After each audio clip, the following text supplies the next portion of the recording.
ಓಂ ಶಾಂತಿ. Date ಆಗಿದೆ 16 June 1977. ಅವ್ಯಕ್ತ ಬಾಪ್ದಾದ ಮಧುಬನ.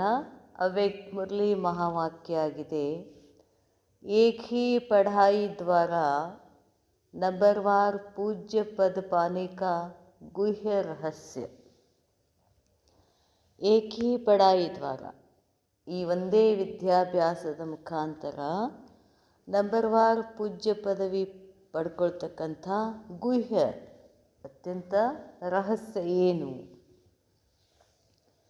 सृष्टि के आधारमूर्त विश्व परिवर्तक आत्माओं प्रति बाप दादा के उच्चारे हुए ಮಹಾವಾಕ್ಯ.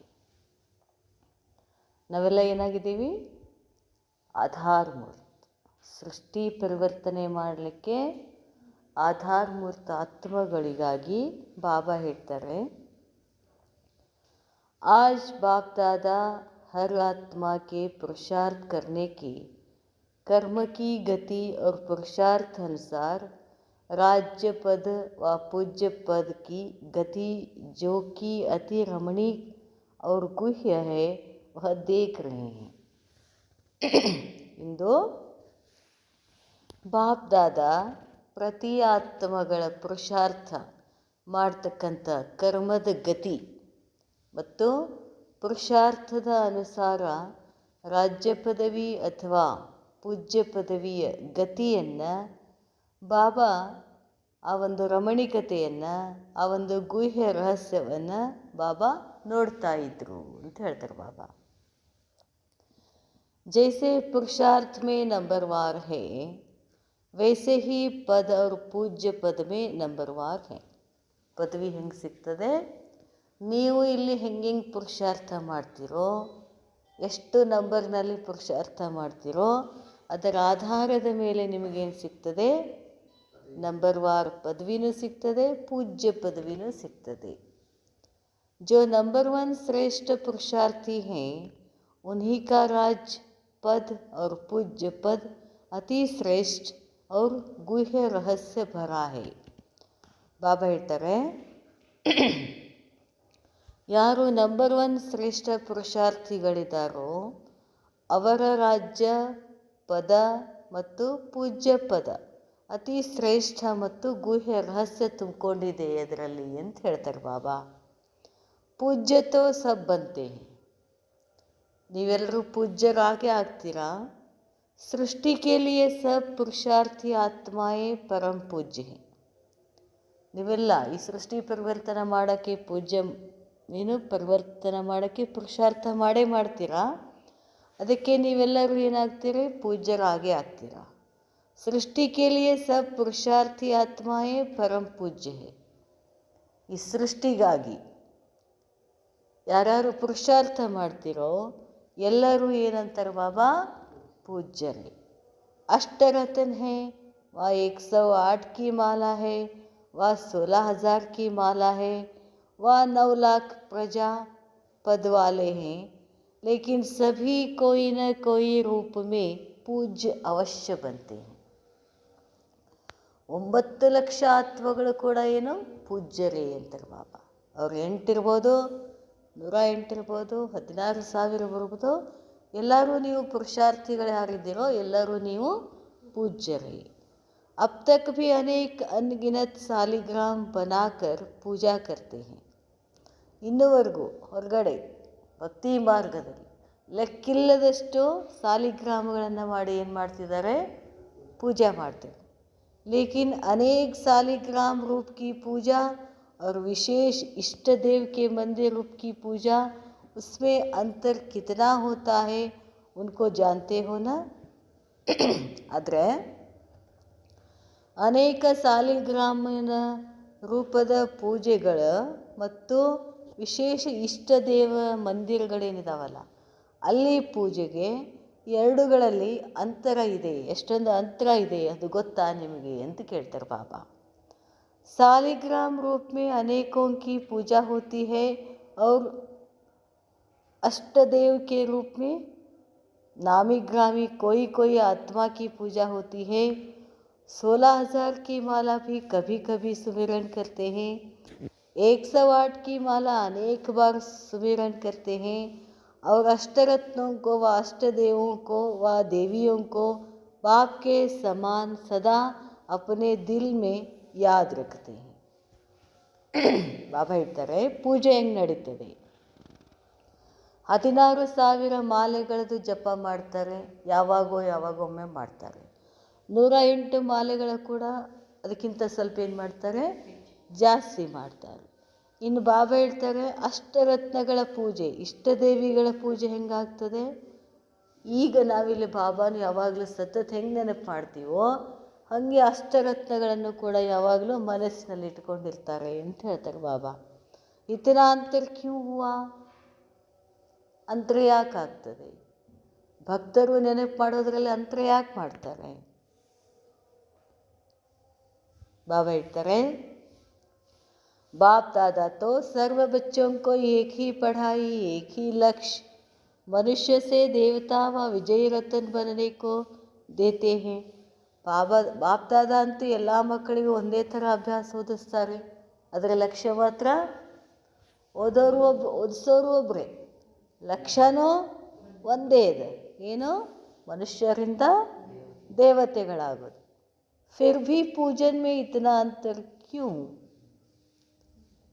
ಭಕ್ತರು ನಮ್ಮ ಪೂಜೆ ಯಾಕೆ ಡಿಫ್ರೆಂಟ್ ಮಾಡ್ತಾರೆ. कोई की डबल पूजा अर्थात सालिग्राम रूप में भी और देवी या देवताओं के रूप में भी, कोई की सिर्फ सालिग्राम रूप में माला के मणके के रूप में पूजा होती है. इसकी भी क्या रहस्य है. ಯಾಕಂಗೆ ಪೂಜೆ ಆಗ್ತದೆ. ಬಾಬಾ ಹೇಳ್ತಾರೆ ಕೆಲವ್ರದ್ದು ಡಬಲ್ ಪೂಜಾ, ಸಾಲಿಗ್ರಾಮನ ಪೂಜೆ ಮಾಡ್ತಾರೆ, ಅವುಗಳ ಮೂರ್ತಿಗಳನ್ನು ಪೂಜೆ ಮಾಡ್ತಾರೆ. ಇದಕ್ಕೆ ಮುಖ್ಯ ಕಾರಣ ಏನು ರಹಸ್ಯ. मुख्य कारण है आत्माभिमानी बनने का लक्ष्य व आत्मिक स्वरूप में स्थित रहने का पुरुषार्थ हर ब्राह्मण आत्मा जन्म से ही कहते हैं. ಬಾಬಾ ಹೇಳ್ತಾರೆ ಮುಖ್ಯ ಕಾರಣ ಏನು ಅಂದರೆ ಆತ್ಮಾಭಿಮಾನಿ ಆಗ್ತಕ್ಕಂಥ ಲಕ್ಷ್ಯ ಅಂದರೆ ಗುರಿ. ಬ್ರಾಹ್ಮಣ ಆತ್ಮಗಳು ಆತ್ಮಿಕ ಸ್ವರೂಪದಲ್ಲಿ ಸ್ಥಿತ ಇರಬೇಕಾಗ್ತಕ್ಕಂಥ ಪುರುಷಾರ್ಥ ब्राह्मण आत्मा जन्म से ही करते हैं. ब्राह्मण जन्म आದ ತಕ್ಷಣ ನಾವೇನು ಪುರುಷಾರ್ಥ ಮಾಡ್ತೀವಿ, ನನಾತ್ಮ ಅನ್ನೋ ಸ್ವರೂಪದಲ್ಲಿ ಸ್ಥಿತ ಆಗ್ತಕ್ಕಂಥ ಪುರುಷಾರ್ಥ ಮಾಡ್ತೀವಲ್ಲ. ऐसा कोई भी ब्राह्मण नहीं होगा जो आत्माभिमानी बनने का पुरुषार्थी न हो. ಆತ್ಮಾಭಿಮಾನಿ ಆಗಬಾರ್ದು ಅಂತ ಪುರುಷಾರ್ಥ ಯಾವ ಬ್ರಾಹ್ಮಣ ಆತ್ಮನೂ ಮಾಡೋದಿಲ್ಲ. ಎಲ್ಲ ಬ್ರಾಹ್ಮಣಾತ್ಮಗಳು ಏನು ಪುರುಷಾರ್ಥ ಮಾಡ್ತೀವಿ ನಾವು, ಆತ್ಮಾಭಿಮಾನಿ ಆಗ್ತಕ್ಕಂಥ ಪುರುಷಾರ್ಥ ಮಾಡ್ತೀವಿ. ಲೇಕಿನ್ निरंतर आत्माभिमानी जिससे कर्मेंद्रियों के ऊपर विजय हो जाए, हर एक कर्मेंद्रिया सतो प्रधान स्वच्छ हो जाए, इस सब्जेक्ट में अर्थात देह के पुराने संस्कार और संबंध से संपूर्ण मर्जीवा हो जाए, इस पुरुषार्थ में ನಂಬರ್ ಬಂತೆ. ಪಾಪ ಹೇಳೋದೆಲ್ಲ ಅವ್ರಿಗೂ ಒಂದೇ. ಆದರೆ ನಿರಂತರವಾಗಿ ಆತ್ಮಾಭಿಮಾನಿ ಆಗುವುದರಲ್ಲಿ, ಕರ್ಮೇಂದ್ರಿಯಗಳ ಮೇಲೆ ವಿಜಯ ಸಾಧಿಸುವಲ್ಲಿ, ಪ್ರತಿಯೊಂದು ಕರ್ಮೇಂದ್ರಿಯವನ್ನು ಸತೋಪ್ರಧಾನ ಮಾಡಬೇಕಾಗ್ತದೆ, ಸ್ವಚ್ಛ ಮಾಡಬೇಕಾಗ್ತದೆ. ಈ ಸಬ್ಜೆಕ್ಟ್ನಲ್ಲಿ ಅಂದರೆ ದೇಹದ ಹಳೆಯ ಸಂಸ್ಕಾರಗಳನ್ನು ಮತ್ತು ಸಂಬಂಧದಿಂದ ಸಂಪೂರ್ಣ ಮರ್ಜೀವಾಗುವುದರ ಪುರುಷಾರ್ಥದಲ್ಲಿ ಏನಿದ್ದೀರಾ, ನಂಬರ್ ವಾರ್ ಇದ್ದೀರಾ ಅಂತ ಹೇಳ್ತಾರೆ ಬಾಬಾ. कोई पुरुषार्थी की कर्म इंद्रियों पर विजय हो जाती है. ಕೆಲವರು ತಮ್ಮ ಕರ್ಮೇಂದ್ರಿಯಗಳ ಮೇಲೆ ವಿಜಯ ಸಾಧಿಸ್ತಾರೆ, ಅರ್ಥಾತ್ कर्मेंद्रिय जीत बन जाते हैं. और कोई आँख के धोखे में मुख द्वारा अनेक रस लेने के धोखे, इसी प्रकार कोई न कोई कर्मेंद्रिय के धोखे में आ जाते. ಇನ್ನು ಕೆಲವ್ರು ಏನು ಮಾಡ್ತಾರೆ, ಕಣ್ಣುಗಳಿಂದ ಏನೋ ತಪ್ಪಾಗ್ತವೆ, ಏನೇನೋ ನೋಡ್ತಾರೆ, ಆಮೇಲೆ ಬಾಯಿಯಿಂದ ಏನೋ ಮಾತಾಡ್ತಾರೆ ಅಥವಾ ಏನೇನೋ ತಿಂತಾರೆ, ಅದನ್ನು ಹೇಳ್ತಾರೆ ಬಾಬಾ. ಧೋಕಾ ತಿಂತೀರಾ, ಮೋಸ ಹೋಗ್ತೀರಾ, ಅರ್ಥಾತ್ ಸಂಪೂರ್ಣ ನಿರ್ವಿಕಾರಿ ಸರ್ವ ಇಂದ್ರಿಯ ಜೀತ್ ನಹಿ ಬನ್ ಪಾತೆ. ಪುರುಷಾರ್ಥ ಮಾಡ್ತಾ ಮಾಡ್ತಾ ನಾವು ಸಂಪೂರ್ಣ ನಿರ್ವಿಕಾರ ಆಗೋದಿಲ್ಲ, ಕೆಲವರಿಗೆ ಇಂದ್ರಿಯ ಜೀತ್ ಆಗೋಕ್ಕಾಗೋದಿಲ್ಲ. ಇಸಿ ಕಾರಣ ऐसे कर्मेंद्रिय पर हार खाने वाले कमजोर पुरुषार्थियों की, ಈ ಕಾರಣವಾಗಿ ಕರ್ಮೇಂದ್ರಿಯಗಳ ಮೇಲೆ ಸೋಲಾಗೋದ್ರಿಂದ ಏನಾಗೋದಿಲ್ಲ, ವಿಜಯಿ ಆಗೋದಾಗೋದಿಲ್ಲ, ಕಮ್ಜೋರ್ ಪುರುಷಾರ್ಥಿಗಳಾಗ್ಬಿಡ್ತೀರಾ.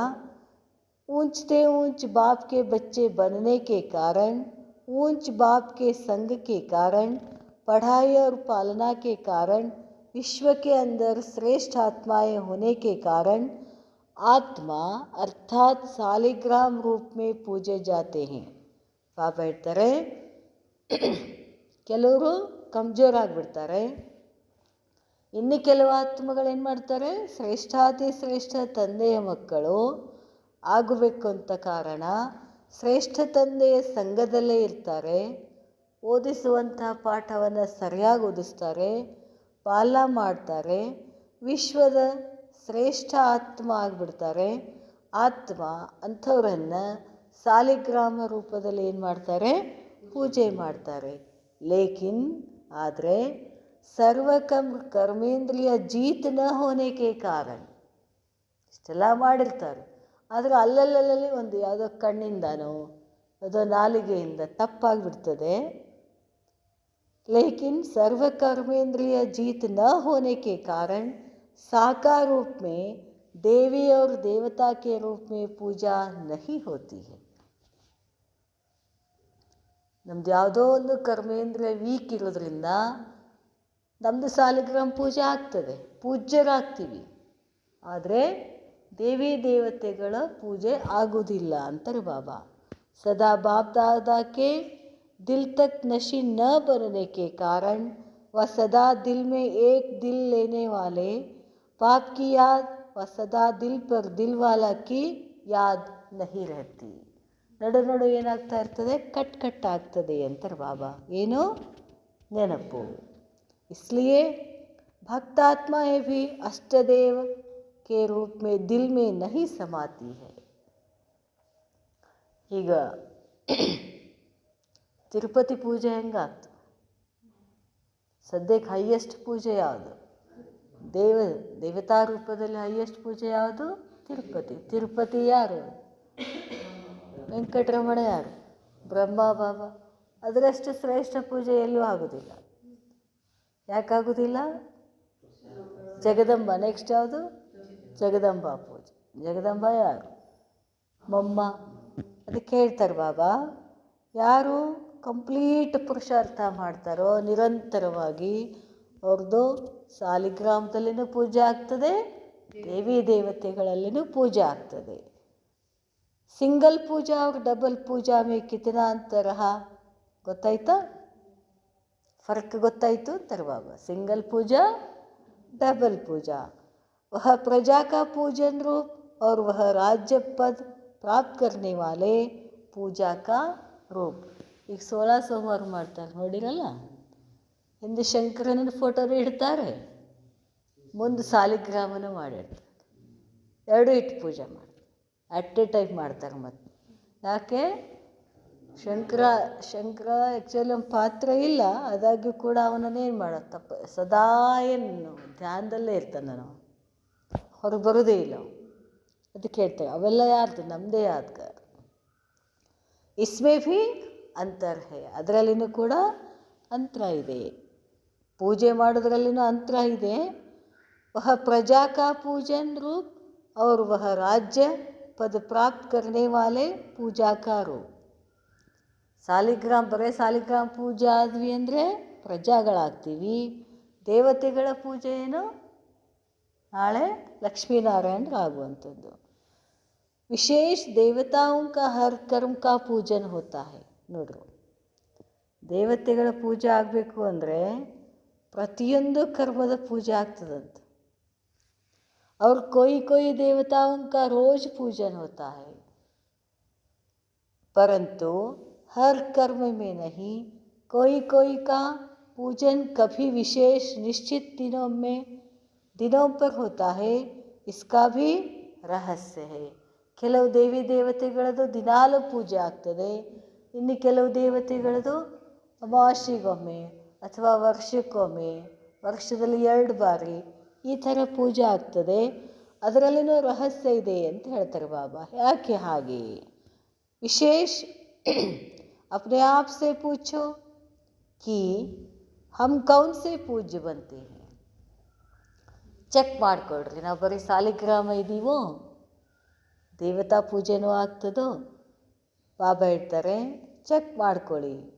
अगर कोई भी सब्जेक्ट में विजयी नहीं बने तो जैसे खंडित मूर्ति का पूजन नहीं होता, पूज्य से साधारण पत्थर बन जाता, कोई मूल्य नहीं रहता, ऐसे अगर कोई भी सब्जेक्ट में संपूर्ण विजयी नहीं बनते तो परम पूज्य नहीं बन सकते. 4 ವಿಷಯಗಳಿದಾವೆ. 4 ವಿಷಯದಲ್ಲಿ ಒಂದು ಸಬ್ಜೆಕ್ಟ್ ನೀವು ಫೇಲ್ ಆದರೆ ಅಖಂಡ ಪೂಜೆ ಆಗೋದಿಲ್ಲ ಅಂತಾರೆ ಬಾಬಾ. ಹಾಗೆ ಒಂದು ಕಲ್ಲಿನ ಮೂರ್ತಿ ಇರ್ತದೋ, ಅದು ಎಲ್ಲಾದರೂ ವಿಘ್ನ ಆದರೆ ಏನಾಗ್ಬಿಡ್ತಾರೆ, ಅದ್ರ ಪೂಜೆ ಆಗೋದಿಲ್ಲ, ತೆಗೆದು ಬಿಡ್ತಾರೆ. ಅದಕ್ಕೆ ಹೇಳ್ತಾರೆ ಬಾಬಾ, ನಿಮ್ಮದು ಇಲ್ಲಿ ಒಂದು ಸಬ್ಜೆಕ್ಟ್ನಲ್ಲಿ ಏನಾದರೂ ಕಡಿಮೆ ಆದರೆ ನಿಮ್ಮದು ಪೂಜೆನ ಆಗೋದಿಲ್ಲ ಅಂತಾರೆ ಬಾಬಾ. ಅದ್ರ ಬೆಲೆ ಏನಾಗ್ತದೆ? ಖಂಡಿತ ಆದರೆ ಆ ಮೂರ್ತಿ ಖಂಡಿತ ಆದ ಕೂಡಲೇ ಬೆಲೆ ಕಡಿಮೆ ಆಗಿಬಿಡ್ತದೆ. ಹಾಗೆ ಹೇಳ್ತಾರೆ ಬಾಬಾ, पूज्य बनेंगे और गायन योग्य बनेंगे. गायन योग्य क्यों बनते? क्योंकि बाप के बच्चे बनने के कारण, बाप के साथ साथ पाठ बजाने के कारण, बाप की महिमा के गुणगान करने के कारण, यथाशक्ति त्याग करने के कारण व यथाशक्ति याद में रहने कारण बनती है. ಬಾಬಾ ಹೇಳ್ತಾರೆ ಬರೀ ಪೂಜ್ಯನೂ ಆಗ್ತಿರೋ ಅಥವಾ ಗಾಯನ ಯೋಗ್ಯ ಆಗ್ತಿರೋ ಅಂತಾರೆ ಬಾಬಾ. ಹಾಡು ಹೊಗಳಿಸ್ಕೊಳ್ಳೋರು ಅಷ್ಟೇನಾ ಅಥವಾ ಪೂಜ್ಯರಾಗೋರ ಅಂತ ಕೇಳ್ತಾರೆ ಬಾಬಾ. ಬಾಬಾ ಜ್ಞಾನ ಕೇಳ್ತೀವಿ, ಬಾಬರ ಜೊತೆ ಪಾಠ ಮಾಡ್ತೀವಿ, ಬಾಬರ ಜೊತೆ ಸೇವೆ ಮಾಡ್ತೀವಿ ಅಂದರೆ ನಮ್ದು ಗಾಯನ ಆಗೇ ಆಗ್ತದೆ. ಪೂಜ್ಯ ಆಗಬೇಕು ಅಂದರೆ ಬಾಪ್ ಸಮಾನ ಆಗಬೇಕು, ತಂದೆ ಸಮಾನ कंप्लीट ಆಗಬೇಕು. और पूजन का रहस्य क्या है?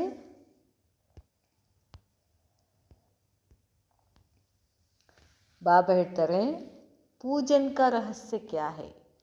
एक पवित्रता के कारण पूजा है, दूसरा श्रेष्ठ आत्माओं के सर्वशक्तिवान बाप द्वारा जो शक्तियों की धारणा की है, उन शक्तियों के भी भिन्न रूप से यादगार रूप में पूजा होती है. जैसे जिन आत्माओं ने विद्या अर्थात ज्ञान धारण करने की शक्ति संपूर्ण रूप में धारण की है, तो ज्ञान अर्थात नॉलेज की शक्ति का यादगार सरस्वती के रूप में है. ಬಾಬಾ ಹೇಳ್ತಾರೆ ಪೂಜನದ ರಹಸ್ಯ ಒಂದು ಪವಿತ್ರತಾ ಧಾರಣ ಮಾಡಿಕೊಳ್ಳೋದ್ರಿಂದ ನಮ್ಮದು ಪೂಜೆ ಆಗ್ತದೆ. ಎರಡನೇದ್ದು ಶ್ರೇಷ್ಠಾತ್ಮಕ್ಕೆ ಸರ್ವಶಕ್ತಿವಾನ್, ನಾವು ಶ್ರೇಷ್ಠ ಆತ್ಮಗಳ ಸರ್ವಶಕ್ತಿವಾನ್ ತಂದೆಯ ಮುಖಾಂತರ ಶಕ್ತಿಗಳನ್ನು ಧಾರಣೆ ಏನು ಮಾಡ್ಕೊಳ್ತೀವೋ ಆ ಶಕ್ತಿಗಳನ್ನು ಭಿನ್ನ ಭಿನ್ನ ರೂಪದಿಂದ ಯಾದ್ಗಾರ್ ರೂಪದಲ್ಲಿ ನಿಮ್ಮದೇನಾಗ್ತದೆ ಪೂಜೆ ಆಗ್ತದೆ. ಹಾಗಂದರೆ ಆತ್ಮಗಳು ವಿದ್ಯಾ ಅರ್ಥಾತ್ ಜ್ಞಾನವನ್ನು ಧಾರಣೆ ಮಾಡಿಕೊಂಡು ಶಕ್ತಿಯನ್ನು ಸಂಪೂರ್ಣ ರೂಪದಲ್ಲಿ ಧಾರಣೆ ಮಾಡಿಕೊಂಡು, ಜ್ಞಾನ ಅಂದ್ರೇನು ನಾಲೆಜ್, ಆ ಶಕ್ತಿಯ ಯಾದ್ಗಾರ್ ಯಾವುದು? ಸರಸ್ವತಿ ಅಂತ ಹೇಳ್ತಾರೆ. ಬಾಬಾ ಏನೇನು ಜ್ಞಾನ ನಮಗೆ ಕೊಟ್ಟಿದ್ದಾರೋ ಆ ಎಲ್ಲ ಜ್ಞಾನವನ್ನು ಅರ್ಗಿಸ್ಕೊಂಡು ಕೊಡಿದ್ರೆ ಜ್ಞಾನಿತು ಆತ್ಮ ಆದರೆ ಅದು ಯಾರು ಯಾದ್ಗಾರ? ಸರಸ್ವತಿ. ಸರಸ್ವತಿ ಏನಕ್ಕೆ? ವಿದ್ಯಾರ್ಥಿ ದೇವತೆ. ಎಲ್ಲ ವಿದ್ಯಾರ್ಥಿಗಳು ಯಾರು ಪೂಜೆ ಮಾಡ್ತಾರೆ? ಸರಸ್ವತಿ. ಯಾಕೆ? ಜ್ಞಾನ ಅಷ್ಟು ಇದೆ, ಜ್ಞಾನ ಭಂಡಾರ ಸರಸ್ವತಿ ಹತ್ರ. ಯಾವಾಗ ಮಾಡಿಕೊಂಡ್ಲು ಅಷ್ಟಕ್ಕೆ ಜ್ಞಾನ ಭಂಡಾರ? ಸಂಗಮದಲ್ಲಿ. ಸಂಹಾರ ಕರ್ನೆ ಕಿ ಶಕ್ತಿ ಕಾ ಯಾದ್ಗಾರ್ दुर्गा के रूप में है. ಏನು ಸಂಹಾರ ಮಾಡೋದು?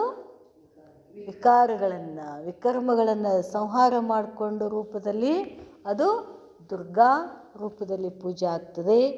ಜ್ಞಾನ ಧನ್ ಕೋ ದೇನೆ ವಾಲಿ महादानी का, सर्व खजानों के धन को देने वाली, ಧನ ಸಂಪತ್ತನ್ನು ಕೊಡುವಂಥವಳು ಯಾವ ರೂಪದಲ್ಲಿ ಪೂಜೆ ಆಗ್ತದೆ? ಲಕ್ಷ್ಮೀ ರೂಪದಲ್ಲಿ. ಶ್ರೇಷ್ಠ रूप में पूजे जाते हैं. हर विघ्न पर विजय प्राप्त करने का यादगार,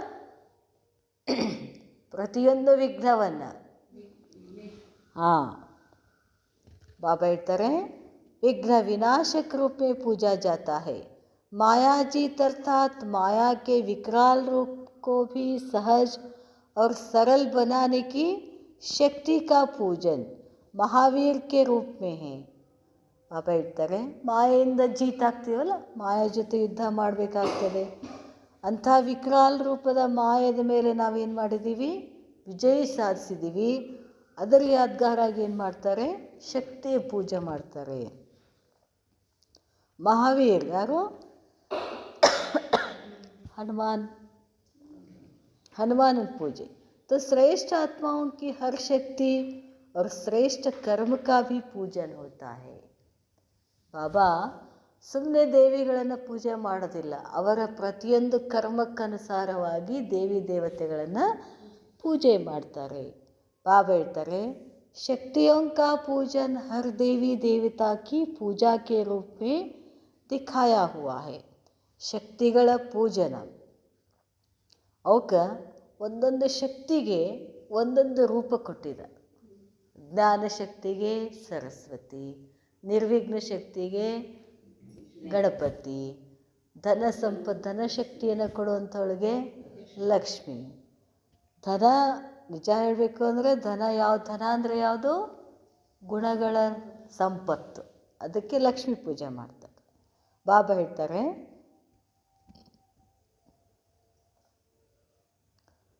शक्तियों का पूजन हर देवी देवता की पूजा के रूप में दिखाया हुआ है. तो ऐसे पूज्य जिन्हों के हर श्रेष्ठ कर्म और शक्तियों का पूजन है, उसको कहा जाता है परम पूज्य. तो सदा अपने को संपूर्ण बनाओ. ಅದಕ್ಕಾಗಿ ನೀವೇನು ಮಾಡಬೇಕು? ಸಂಪೂರ್ಣ ಆಗೋದ್ರ ಕಡೆ ಗಮನ ಕೊಡಬೇಕು. ಸಂಪೂರ್ಣವಾಗಿ ಚಕ್ಕರೋं की खंडित मूर्ति हूँ वा पूज्य मूर्ति हूँ. ಖಂಡಿತ ಮೂರ್ತಿ ಇದೀನೋ, ಸಂಪೂರ್ಣ ಇದೀನೋ? ಖಂಡಿತ ಅಂತೇನು ಹೇಳಿದ್ರು ಬಾಬಾ?